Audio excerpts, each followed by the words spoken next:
बड़ी खबर आज की यह है कि सूरत की कपड़ा मार्केट में बहुमंजिला इमारत में भीषण आग लगी हुई है। आग लगने के बाद इमारत से ऊंची ऊंची लपटें उठने लगी। दमकल की 70 गाड़ियां आग पर काबू पाने में जुटी हुई हैं।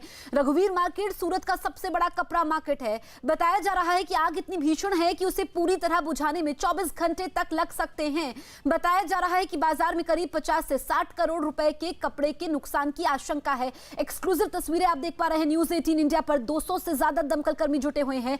बड़ी बात यह है कि आग बुझाने में 24 घंटे लग सकते हैं, क्योंकि 6 घंटे हो चुके हैं आग लगे हुए। तड़के सुबह 3 बजे आग लगी थी, उसके बाद 4 बजे दमकल विभाग को सूचना दी जाती है। धुएं का गुबार काफी ज्यादा है, आग काफी भीषण है। 14 मंजिला इमारत है जिसमें कपड़े का कारोबार होता है और दमकल की 70 गाड़ियां मौके पर मौजूद है। जो जानकारी मिली है, जो दमकल कर्मी बता रहे हैं कि इमारत में फायर सेफ्टी के इंतजाम थे, लेकिन जो नॉब होती है उसको ऑटो मोड में नहीं किया गया था। ऐसे में जब ऐसे उसे किया जाता है तो पानी की बौछार होने लगती है, तो बड़ी लापरवाही भी इसे कहा जाएगा। हमारे सहयोगी सूरत से लाइव मौजूद हैं कीर्तिश पटेल, उनके पास हम चलते हैं। सबसे पहले आप ये बताइए ताजा स्थिति क्या है?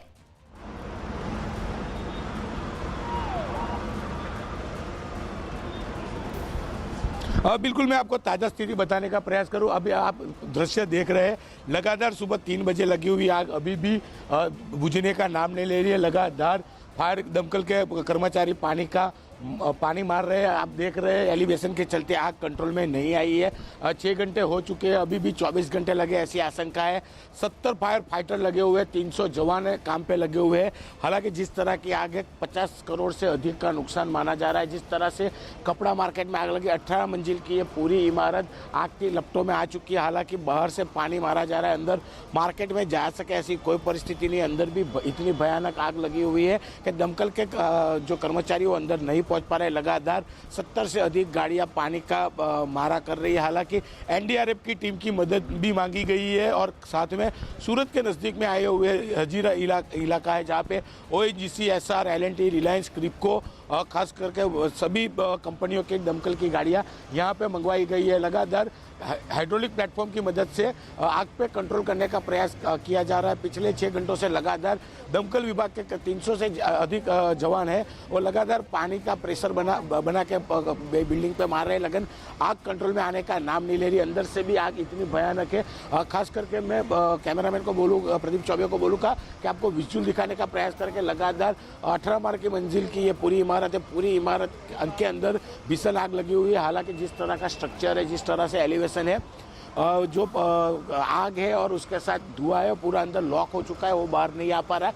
लगातार बाहर से पानी जो मारा जाता है वो पानी अंदर नहीं जा रहा है। लगातार 70 से अधिक गाड़ियां लगातार पानी ला रही है और पानी मार रही है। अभी भी ये आग को कंट्रोल होने में 24 घंटे लगेंगे। खुद सूरत के कलेक्टर मौके वारदात पे पहुंचे हुए हैं, पूरी जानकारी ले रहे हैं। जिस तरह से पूरी घटना है, बिल्कुल कह सकते हैं कि अभी भी 24 घंटे लगेंगे। जिस तरह से कपड़ा मार्केट है, कपड़ा मार्केट की बात की जाए तो पॉलिस्टर मतलब पेट्रोलियम पदार्थ से बनने वाला ये कपड़ा है। ज्यादातर कपड़ा है, प्लास्टिक है, पर काबू पा लिया गया था। लेकिन आपसे हम ये जानना चाहेंगे, जो ये तड़के सुबह आग लगी है, आग कैसे लगी और कितने नुकसान की आशंका इसमें बताई जा रही है? पे नजर बनाए रखे और एनडीआरएफ की टीम की भी मदद ली जा रही है। जिस तरह से है, कहा जाता है कि आग को कंट्रोल करने में 24 घंटे लगेंगे। एनडीआरएफ की एक टीम की भी मदद मांगी गई है। लगातार पिछले 6 घंटों से लगातार फायर आग को कंट्रोल में करने का प्रयास कर रहे हैं, लेकिन उनको सफलता नहीं मिल रही। काफ़ी चुनौतियों के सामने फायर के 300 जवान डटे हुए हैं और आग को कंट्रोल करने का प्रयास कर रहे हैं। तो हमारे सहयोगी कीर्तेश लगातार हमें जानकारी दे रहे हैं कि 300 दमकल कर्मी मौके पर मौजूद है, वहां पर डीएम भी मौके पर मौजूद है, पूरा प्रशासनिक अमला मौजूद है। 24 घंटे का वक्त लग सकता है। ये देखिए धुएं का गुबार है और वहां पर हालात ऐसे हैं कि जो दमकल कर्मी है, जो आग बुझाने का काम कर रहे हैं, उनको सांस लेने में भी दिक्कतें पेश आ रही हैं। ये आप देखिए काफी भीड़ भाड़ वाला व्यस्त इलाका है, गाड़ियों का रेला नीचे लगा हुआ है और यातायात भी बाधित है। इसी वजह से गाड़ियां वहां पर रुकी हुई हैं और जो ये आग लगी है, क्योंकि 6 घंटे बीत चुके हैं, बिल्डिंग के गिरने का खतरा भी लगातार बना हुआ है। 14 मंजिला ये इमारत थी और बताया जा रहा है कि शॉर्ट सर्किट की वजह से ये आग लगी। उसके बाद बताया यह भी गया है कि फायर सेफ्टी के इंतजाम थे, लेकिन सवाल ये खड़ा होता है कि जब फायर सेफ्टी के इंतजाम थे तो आग इतनी फैली कैसे? जो दमकल कर्मी जानकारी दे रहे हैं कि जो वहां पर बटन होता है उसको ऑटोमेटिक मोड में नहीं किया गया था, यानी कि तकनीकी खामी थी। और हमारे सहयोगी कीर्तेश पटेल एक रिपोर्ट दिखा रहे थे जिसमें वो बता रहे थे कि यही वो इलाका था जहां पर 15 दिन पहले भी आग लगी थी। उस बात को को इतनी गंभीरता से नहीं लिया गया। ये आप देखिए, ये ऊंचाई से हम आपको तस्वीरें दिखा रहे हैं। आग का आसपास के इलाकों में भी फैलने का खतरा है और 24 घंटे लग सकते हैं आग पर काबू पाने के लिए। तो स्थिति का अंदाजा लगाया जा सकता है। 70 से ज्यादा दमकल की गाड़ियां मौजूद है, 300 से ज्यादा दमकल कर्मी मौजूद है और प्राथमिकता यही है, कोशिश यही है कि आग पर काबू पा लिया जाए। गृह मंत्री अमित शाह आज लखनऊ में नागरिकता कानून के समर्थन में रैली करेंगे। अमित शाह की रैली को लेकर जोर शोर से तैयारियां की गई है। वहां अमित शाह रामकथा पार्क में रैली करेंगे, जिसके लिए एक मंच बनाया गया है। यूपी सरकार के कई मंत्रियों ने रैली की जगह जाकर तैयारियों का जायजा लिया। लखनऊ में गृह मंत्री अमित शाह की रैली दोपहर 2 बजे होनी है। नागरिकता संशोधन कानून को लेकर देश के गृह मंत्री अमित शाह आज यूपी की राजधानी लखनऊ में एक बड़ी रैली करेंगे। ये आसियाना का रामकथा पार्क है जहां हम मौजूद हैं।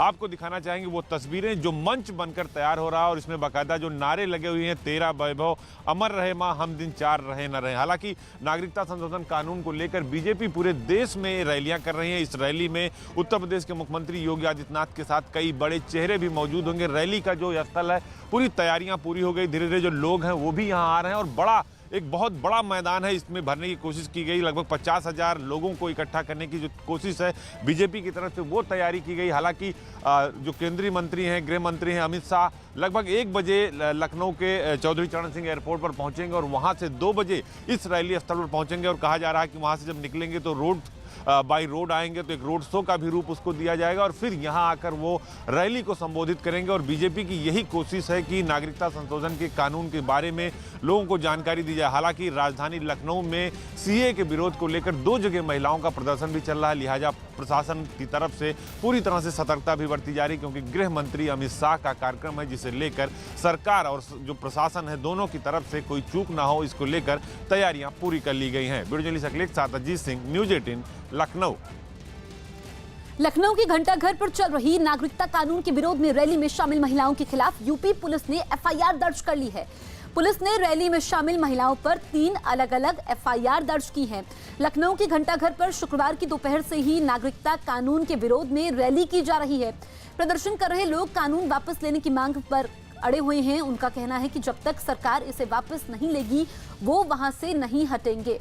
तो वहां पर लगातार विरोध प्रदर्शन हो रहा है। घंटाघर में सीएए के खिलाफ जो महिलाओं ने विरोध प्रदर्शन किया है, रैली निकाली है, उसको लेकर के 3 महिलाओं के खिलाफ एफआईआर भी दर्ज की गई है और इसी को लेकर के महिलाओं में गुस्सा है। गोमती नगर थाने के बाहर महिलाएं धरने पर बैठ गई। वहीं पुलिस का कहना यह है कि लखनऊ में धारा 144 लागू है कई इलाकों में, ऐसे में उसके बावजूद इतनी तादाद में महिलाएं इकट्ठा हुई और महिलाओं का अब ये कहना है कि जब तक ये कानून वापस नहीं लिया जाता है तब तक वो विरोध प्रदर्शन करते रहेंगे।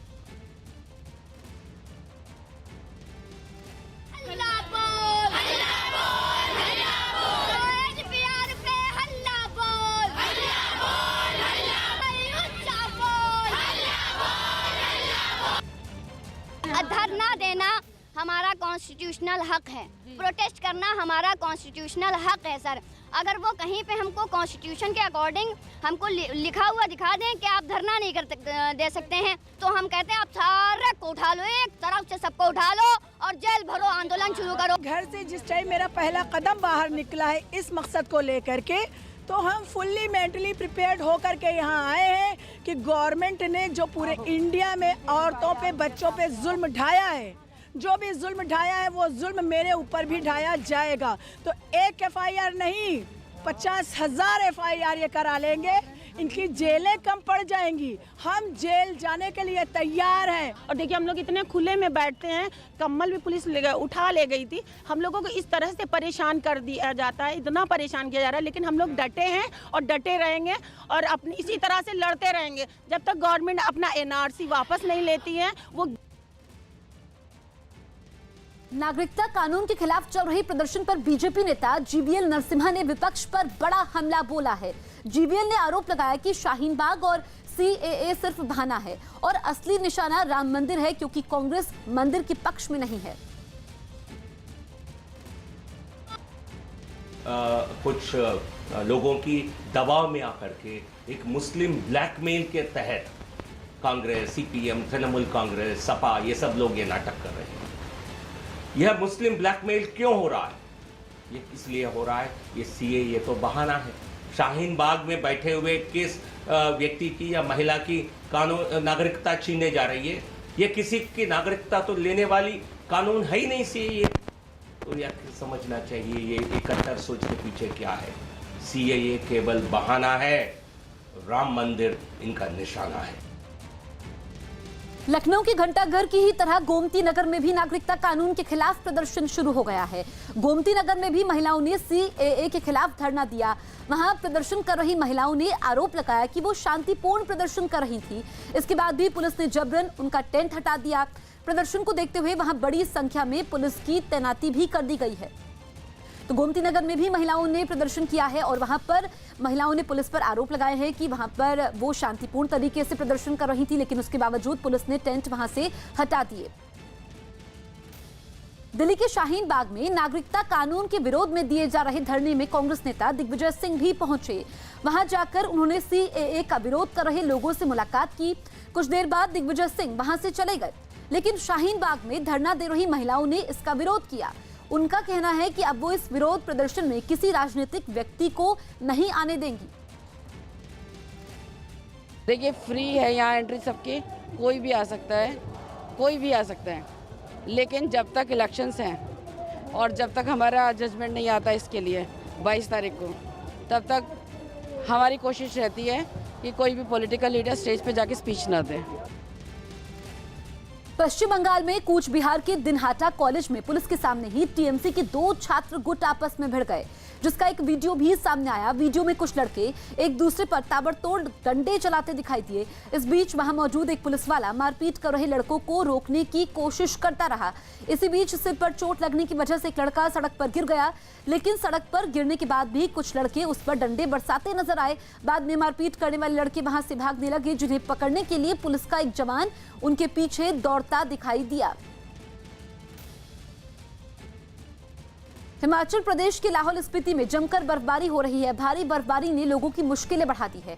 रास्तों पर बर्फ जमा होने से लोगों का बाहर निकलना मुश्किल हो गया है। सड़कों पर जमा बर्फ से लोगों का एक जगह से दूसरी जगह जाना मुश्किल हो गया है। भारी बर्फबारी की वजह से लाहौल स्पीति का एक ब्रिज भी पूरी तरह बर्फ से पट गया। इस बीच इलाके के कुछ लोग ब्रिज पर जमा बर्फ को हटाते हुए भी नजर आए। तो तस्वीरें हम आपको दिखा रहे हैं हिमाचल के लाहौल स्पीति की, जहां पर लोगों ने ब्रिज पर जो बर्फ की मोटी परत बिछी हुई थी उसको हटाने का काम किया। भारी बर्फबारी से वहां पर लोगों की मुश्किलें बढ़ गई हैं।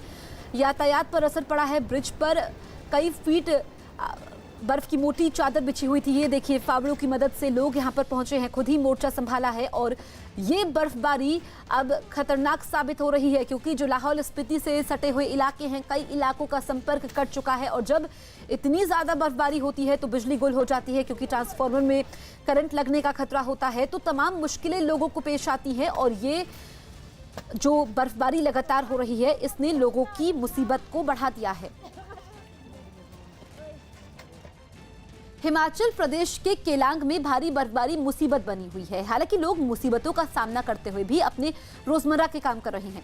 वहीं बच्चे भी भारी बर्फबारी के बीच स्कूल जा रहे हैं। केलांग से कुछ ऐसी ही तस्वीरें सामने आई हैं, जहां बच्चे सड़कों पर जमा भारी बर्फ को पार कर स्कूल जाते दिख रहे हैं। ये बच्चों की मजबूरी है और मजबूरी में बच्चों को स्कूल जाना पड़ रहा है। पैदल ही उनको स्कूल जाना पड़ रहा है। केलांग की तस्वीरें जहां तक नजर जा रही है बर्फ ही बर्फ है। और ये जो स्थानीय लोग हैं वो बेहद परेशान हैं, लेकिन कई दिनों से ये बर्फबारी हो रही है। ऐसे में रोजमर्रा के काम लोगों को दिक्कतों के साथ करने पड़ रहे हैं। और जो दूरी है उसको तय करने में भी बच्चों को ज़्यादा वक्त लग रहा है, क्योंकि फिसलन ज़्यादा बढ़ जाती है जब इतनी ज़्यादा बर्फबारी होती है। और स्कूल खुले हैं, बच्चों को मुश्किलें ज़रूर पेश आ रही हैं, लेकिन ये बच्चों का जज्बा है और हौसला है कि वो स्कूल तक पहुँचे हैं, पढ़ाई कर रहे हैं। क्योंकि लगातार वहाँ पर बर्फबारी ने ज़िंदगी को एक तरह से कहा जाएगा कि पटरी से उतर गई है। बिजली गुल हो जाती है, जो रास्ते हैं वो बाधित हैं। कई इलाके जो केलांग से सटे हुए गाँव हैं उनका संपर्क कट जाता है। लेकिन ये तस्वीरें क्योंकि खूबसूरत वादियाँ हैं, इस बीच बच्चों के जज्बे को सलाम, जो इतनी भारी बर्फबारी में स्कूल जाते हुए दिखाई दे रहे हैं। जम्मू कश्मीर के पुंछ में भारी बर्फबारी से पहाड़ सफेद चादर से ढक गए हैं। पहाड़ों पर बर्फ ही बर्फ नजर आ रही है। मैदानी इलाकों में भी तापमान में भारी गिरावट दर्ज की गई है।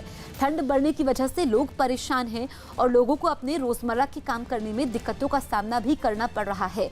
पुंछ की तस्वीरें आप देखिए, खूबसूरत वादियां। वैसे तो पुंछ बेहद खूबसूरत ये वादियां नजर आती है, लेकिन जब ये वादियां बर्फ से ढक जाती हैं तो नज़ारा और भी खूबसूरत हो जाता है। और यहाँ पर भी लगातार रिकॉर्ड बर्फबारी दर्ज की गई है। सफ़ेद चादर से पहाड़ ढक चुके हैं, पारा काफ़ी नीचे पहुँच गया है, ठंड काफ़ी ज़्यादा बढ़ गई है और मौसम विभाग का ये कहना है कि जो तापमान में गिरावट दर्ज की गई है, कुछ दिनों तक ऐसा ही मौसम बना रहेगा और लोगों को सर्दी से राहत मिलने वाली नहीं है। स्पेन के कई इलाकों में भारी बर्फबारी और तेज हवाओं ने लोगों की मुसीबत बढ़ा दी है। वहां बर्फबारी की वजह से 2 लोगों की मौत हुई है। सड़कों पर जमा बर्फ हटाने के लिए दमकल विभाग की तरफ से 18 गाड़ियां, 200 दमकल कर्मी लगाए गए हैं। दोनों मरने वालों में एक की मौत तब हो गई जब वो अपनी गाड़ी के टायरों से बर्फ में चलने वाली चेन निकालने की कोशिश कर रहा था, तभी दूसरी कार ने उसे कुचल दिया, जबकि एक बेघर महिला सड़क पर सोने की वजह से बर्फबारी का शिकार हो गई। बताया गया कि बुधवार तक वहां इसी तरह के हालात रहने के आसार हैं। तो दुनिया के तमाम ऐसे देश हैं जहां पर इस वक्त बर्फबारी हो रही है और फिलहाल स्पेन की तस्वीरें आप अपने टेलीविजन स्क्रीन पर देख पा रहे हैं, जहां पर दमकल की गाड़ियां बर्फ को हटाने का काम कर रही हैं। 200 से ज्यादा दमकल कर्मी जुटे हुए हैं और आप देखिए कि ये जो बर्फ है इसने परेशानी ज्यादा बढ़ाई है और जब इतनी ज्यादा बर्फबारी है उसके बाद विजिबिलिटी भी काफी कम है कि एक शख्स की मौत तो वहां पर ऐसे हुई है क्योंकि दिखाई नहीं दिया, एक कार ने उसको टक्कर मार दी जब वो टायर से बर्फ को हटाने का काम कर रहा था। ईरान में भारी बर्फबारी की वजह से वहां के ज्यादातर इलाके भीषण ठंड की चपेट में हैं। राजधानी तेहरान में भी जमकर बर्फबारी हुई, जिसके बाद एक इलाका बर्फ की सफेद चादर से पूरी तरह ढक गया। जहां तक नजर गई वहां सिर्फ बर्फ ही बर्फ दिखाई दी। सड़कों पर बर्फ की मोटी चादर जम गई, जिससे वहां से निकलना भी मुश्किल हो गया। कई लोग सड़क पर गिरी बर्फ को हटाते दिखाई दिए, जबकि कई जगह बर्फ हटाने के लिए मशीन की मदद ली गई। कई पेड़ भी बर्फ से पूरी तरह ढके हुए थे। मौसम खराब होने की वजह से स्कूल बंद कर दिए गए। इसका असर घरेलू उड़ानों पर भी पड़ा। हालांकि लोग इस बर्फबारी का मजा लेने में पीछे नहीं रहे। एक पार्क में कई महिलाएं और बच्चे एक दूसरे पर बर्फ के गोले बनाकर फेंकते दिखाई दिए। तो तेहरान में बर्फबारी से स्कूल बंद हैं, हालांकि बच्चे इस बीच इस मौसम का मजा लेते हुए दिखाई दिए। आप देखिए सड़कों पर यहाँ पर लंबा जैम भी लग गया है, क्योंकि जब इतनी ज़्यादा बर्फबारी होती है तो फिर आवाजाही पर असर पड़ता है। और ये छोटे बच्चे खूबसूरत तस्वीरें जो बर्फ में मस्ती कर रहे हैं, इस मौसम का मजा ले रहे हैं। चीन के शांक्सी प्रांत में वसंत से पहले रोशनी का त्योहार धूमधाम से मनाया गया। इस बीच आसमान में जमकर आतिशबाजी हुई, जिससे पूरा इलाका रोशनी से जगमगा उठा। आसमान में हो रही रंग बिरंगी आतिशबाजी ने वहां समा बांध दिया। इस आतिशबाजी को देखने के लिए वहां बड़ी तादाद में लोग मौजूद रहे। इसके अलावा बड़ी बड़ी कलाकृतियां भी बनाई गई, जिन्हें कई तरह की लाइटों से सजाया गया। वसंत ऋतु को चीन में नए साल की शुरुआत माना जाता है, जिसे त्योहार की तरह मनाने की परंपरा भी वहां पर रही है। तो वसंत ऋतु से पहले रोशनी का त्योहार मनाया गया। ये देखिए चीन में जहां पर नज़ारा बेहद खूबसूरत आया, जगमगा उठी लाइटें और कलाकृतियों को लाइटों से सजाया गया। जमकर आतिशबाजी भी हुई और जो ये वसंत ऋतु का आगाज़ होता है, इसको चीन में नए साल के तौर पर मनाया जाता है और वहां पर कई सालों से ऐसी ही परंपरा चली आ रही है। उत्सव जैसा माहौल वहां पर होता है। ऑस्ट्रेलिया के न्यू साउथ वेल्स इलाके में आए रेतीले तूफान ने लोगों की मुश्किलें बढ़ा दी। हालांकि मौसम में बदलाव की वजह से वहां जंगलों में लगी आग से थोड़ी राहत जरूर मिली, लेकिन जबरदस्त रेतीले तूफान की वजह से लोग एक बार फिर सहम गए। ऐसा लगा जैसे रेत की कोई बड़ी सी दीवार आगे बढ़ रही हो। करीब 10 मंजिला इमारत जितने ऊंचे इस तूफान ने एक बड़े इलाके को पूरी तरह ढक लिया। लगभग 100 किलोमीटर प्रति घंटे की रफ्तार से चल रही हवाओं ने हालात और भी बिगाड़ दिए। दिन में ही अंधेरा छा गया, कुछ भी दिखाई देना मुश्किल हो गया। तूफान की चपेट में आकर कई पेड़ जड़ से उखड़ गए, कुछ पेड़ तो सड़कों पर खड़ी गाड़ियों के ऊपर गिर पड़े, जिसकी वजह से गाड़ियों में मौजूद लोग अंदर ही फंस गए। बाद में इन लोगों को बचाव दल की मदद से बाहर निकाला गया। तूफान की वजह से कई इमारतों को भी भारी नुकसान पहुंचा, जबकि बिजली की सप्लाई पर भी बुरा असर पड़ा।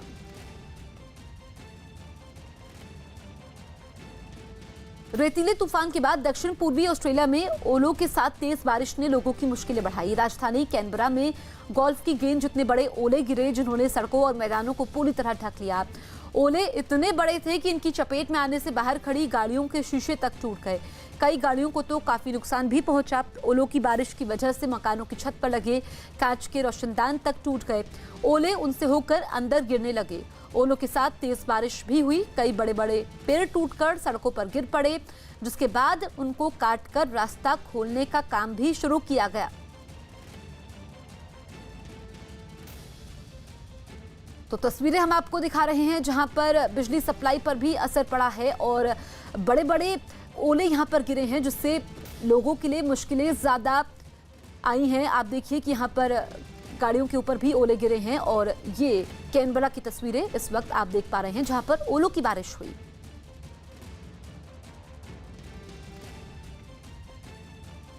अब बात ब्राजील की कर लेते हैं। ब्राजील में आई बाढ़ ने हजारों लोगों को बेघर कर दिया। कई लोगों ने इसमें अपनी जान भी गंवा दी। बाढ़ का सबसे ज्यादा असर ब्राजील के दक्षिण के राज्यों में पड़ा, जहां बाढ़ की वजह से कई इलाकों का नामो निशान मिट गया।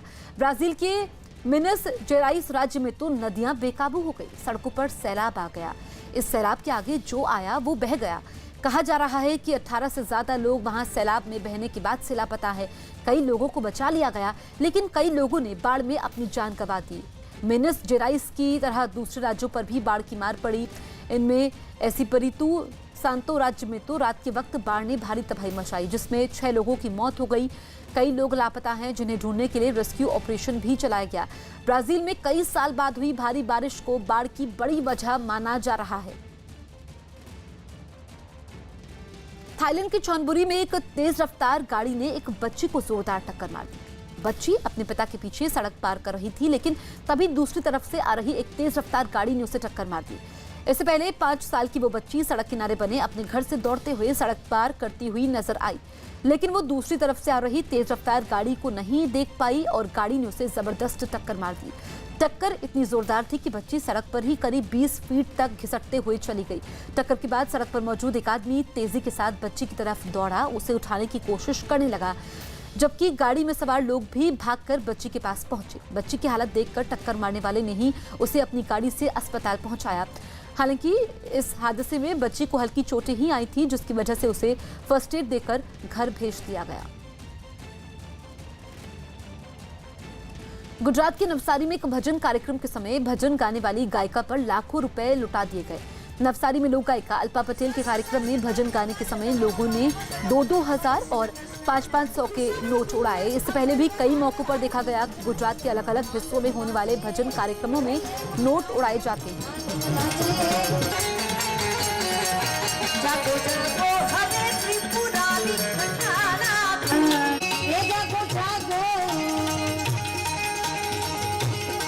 नवसारी में लाखों रुपए के नोट उड़ाए गए। ये देखिए भजन गायिका के कार्यक्रम पर 500 और 2000 के नोट उड़ाए गए। नोटों की बारिश बच्चों ने भी की और इससे पहले भी देखा गया है गुजरात में कि जब भजन गायिकाओं के कार्यक्रम होते हैं तो वहां पर नोटों की बारिश की जाती है।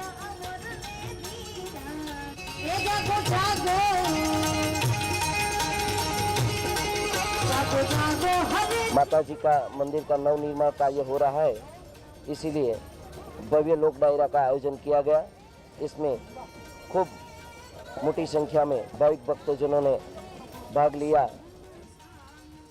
दुबई में चीन के नए साल शुरू होने से पहले पारंपरिक लॉइन डांस का आयोजन किया गया, जिसमें लोगों की भारी भीड़ जुटी। इस कार्यक्रम में चीन की 30 से ज्यादा टीमों ने हिस्सा लिया, जिन्होंने शेर जैसे मुखौटे और रंग बिरंगी ड्रेस पहनकर शानदार करतब दिखाए। कार्यक्रम की शुरुआत लाल रंग की ड्रेस पहने एक आदमी ने की। इसके बाद 2 लोग स्टेज पर आए और उन दोनों ने एक ही ड्रेस पहनकर शानदार डांस किया। इनका बेहतरीन तालमेल देखकर लोग भी हैरान रह गए। इसके बाद कई टीमों ने अपने अपने करतब भी पेश किए।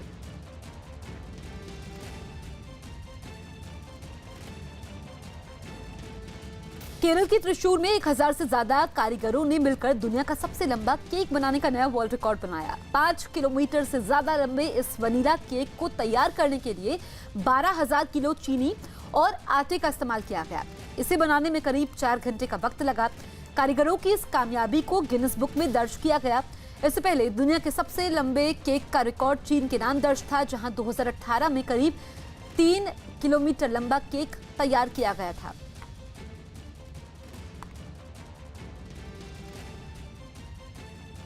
यूपी के रामपुर में कपड़ों से भरे एक ट्रक में भीषण आग लग गई। ये ट्रक बेकाबू होकर एक पेड़ से टकरा गया, जिसके बाद उसमें आग लग गई। देखते ही देखते पूरा ट्रक लिप्टों से घिर गया, उससे धुआं निकलने लगा।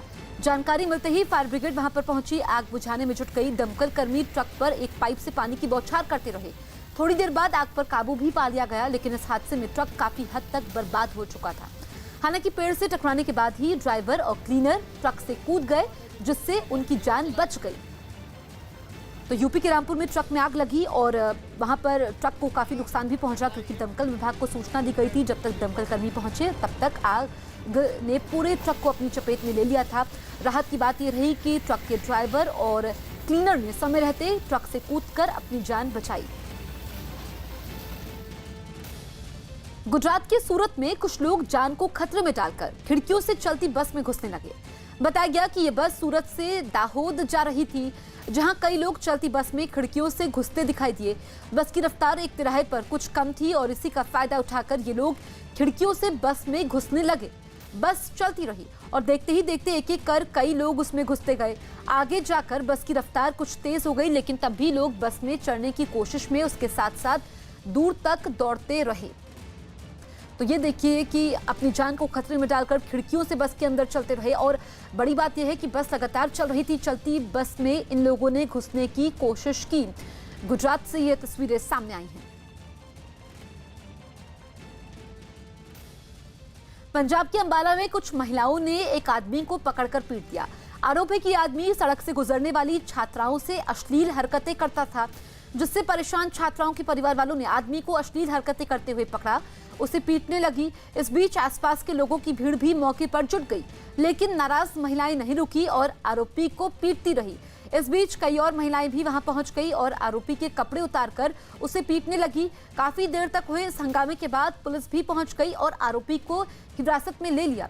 लोगों ने बताया कि आरोपी की अश्लील हरकतों से स्कूल जाने वाले बच्चे पिछले कई दिनों से परेशान थे।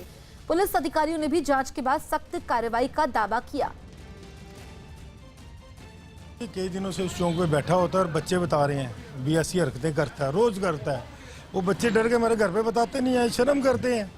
आज एक लड़की ने हिम्मत करके बताया तो उसकी माँ ने कहा तू चल, मैं चलती हूँ, देखता हूँ। इसने फिर वही हरकत की। ये अश्लील हरकतें हैं, पॉक्सो एक्ट 62 पॉक्सो के तहत मुकदमा दर्ज होगा। ये जैसे ही बच्चे से पूछताछ की जाएगी, जैसा भी और सामने आएंगे उसके अकॉर्डिंग ये मामला दर्ज किया जाएगा। बच्चे नाबालिग बताए जा रहे हैं? हाँ जी, बच्चे की उम्र अभी 15 साल है, इसीलिए उसकी माँ के बयान पे एफआईआर लॉन्च करी है और बच्चे की काउंसलिंग के लिए लीगल एड वगैरह और CWC से काउंसलिंग करवाई जाएगी। नोएडा के फेज 2 थाना इलाके में एक पुलिसकर्मी का दूध के पैकेट चुराने का वीडियो वायरल हो गया। एक्सप्रेस चौकी पर तैनात PCR वैन में बैठे पुलिसकर्मियों की यह हरकत वहां लगे CCTV कैमरे में रिकॉर्ड हो गई, जिसमें दिखा कि PCR वैन में सवार कुछ पुलिसकर्मी दूध की डेयरी पर पहुंचे, दुकान के बाहर रखी दूध की थैलियों से भरे कैरेट के पास जाकर खड़े हो गए। इस बीच एक पुलिसकर्मी ने गाड़ी से उतरकर हालात का जायजा लिया, फिर इधर उधर नजर दौड़ाकर वापस चला गया। थोड़ी ही देर में पुलिस की गाड़ी की तरफ से एक और पुलिसकर्मी आता दिखाई दिया। दूसरे पुलिस वाले ने वहां रखे दूध के कैरेट को हटाकर उसमें से दूध की थैलियां निकाली, उन्हें देखने लगा, लेकिन फिर वो दूध की उन थैलियों को वापस रखकर दूसरे कैरेट की तरफ चला गया। एक एक कर वो कई कैरेटों को उठा उठा कर देखता रहा। फिर एक कैरेट में से उसने दूध की 2 थैलियां निकाली और गाड़ी में बैठे पुलिस वालों को दे दी। इसके बाद वो एक बार फिर कैरेटों की तरफ लौटा, लेकिन इस बार बिना कुछ लिए पुलिस की गाड़ी की तरफ चला गया। मध्य प्रदेश के हरदा में प्रदेश सरकार में मंत्री PC शर्मा की अपनी ही पार्टी के एक नेता से बहस हो गई। बताया गया कि किसान कांग्रेस के प्रदेश महासचिव शैलेंद्र वर्मा अपनी परेशानी लेकर मंत्री के पास पहुंचे थे, जिसे सुनने के बाद दोनों के बीच बहस होने लगी। मंत्री PC शर्मा शिकायत सुनने की बजाय भड़क गए, जिसके बाद वहां मौजूद पुलिस वाले कांग्रेस नेता को उठाकर ले जाने की कोशिश करने लगे। पुलिस की कार्रवाई से किसान कांग्रेस का नेता भी खफा हो गया, जोर जोर से चिल्लाते हुए उसे छोड़ने की गुहार लगाने लगा, लेकिन पुलिस वाले नहीं रुके और हंगामा कर रहे आदमी को वहां से बाहर निकाल दिया। इस बीच चिल्ला रहे कांग्रेस नेता ने मंत्री के खिलाफ नारेबाजी भी की। काफी देर तक चले हंगामे के बाद किसान कांग्रेस के महासचिव शैलेंद्र वर्मा ने प्रदेश सरकार पर ही कई गंभीर आरोप लगा दिए।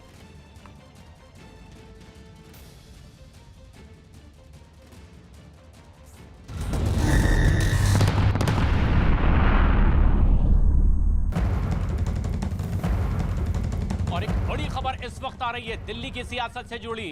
दिल्ली के सीएम अरविंद केजरीवाल के खिलाफ बीजेपी अपना उम्मीदवार बदल सकती है और माना यह जा रहा है कि इसी सिलसिले में जिस उम्मीदवार के नाम का ऐलान किया गया है, यानी कि सुनील यादव, जिनको अब बीजेपी के राष्ट्रीय अध्यक्ष JP नड्डा ने अपने घर बुला लिया है और उनसे विचार विमर्श किया जा रहा है। और बहुत उम्मीद ये की जा रही है कि हो सकता है बीजेपी अब इस सीट पर अपना उम्मीदवार केजरीवाल के खिलाफ बदलना चाहती हो और कुछ दूसरे उम्मीदवारों के नाम पर भी फैसला बीजेपी कर सकती है, क्योंकि इस उम्मीदवार यानी सुनील यादव को अगर राष्ट्रीय अध्यक्ष ने बुलाया, इस सिलसिले में बातचीत हो रही है, तो माना यह भी जा रहा है कि बीजेपी इस पर नया फैसला हो सकता है। और ये एक बेहद अहम खबर। अमिताभ सिन्हा हमारे सहयोगी इस वक्त हमारे साथ न्यूज रूम में ही मौजूद हैं। अमिताभ, क्या बीजेपी उम्मीदवार बदलने की कोशिश कर रही है और वो नाम क्या हो सकता है, कुछ पता चल पा रहा है? देखिए, अभी अटकलें ही चल रही हैं। अभी अध्यक्ष जेपी नड्डा ने बुलाया उनको प्रशांत, और विचार चल रहा है, क्योंकि बीजेपी ऐसा संदेश भी नहीं देना चाहती कि केजरीवाल को वॉकओवर दे रही है, ऐसा मजबूत उम्मीदवार भी चाहती है। कई नाम चर्चा में आए थे, लेकिन अभी कुछ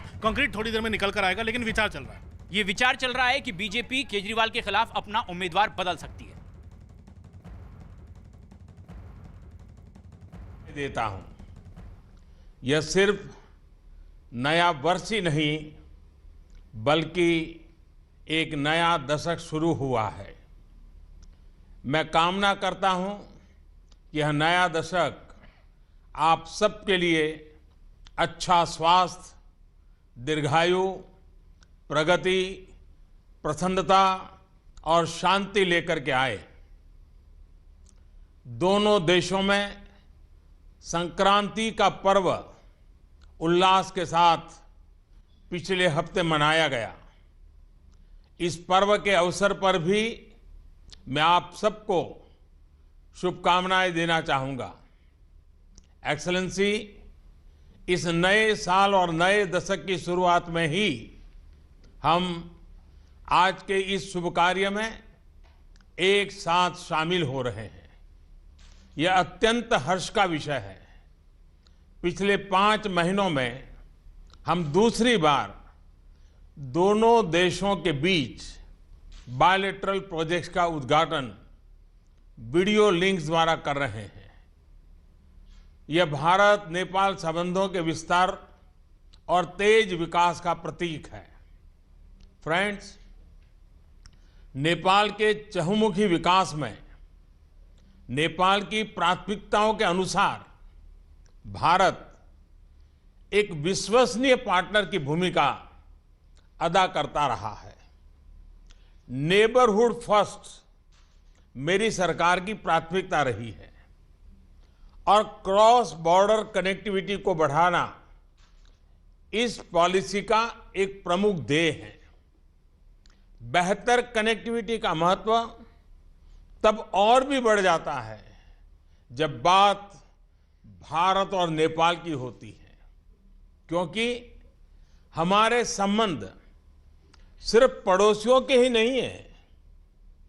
जैसा ओली जी ने कहा, इतिहास और भूगोल ने हमें प्रकृति, परिवार, भाषा, संस्कृति, प्रगति और न जाने कितने धागों से जोड़ा है।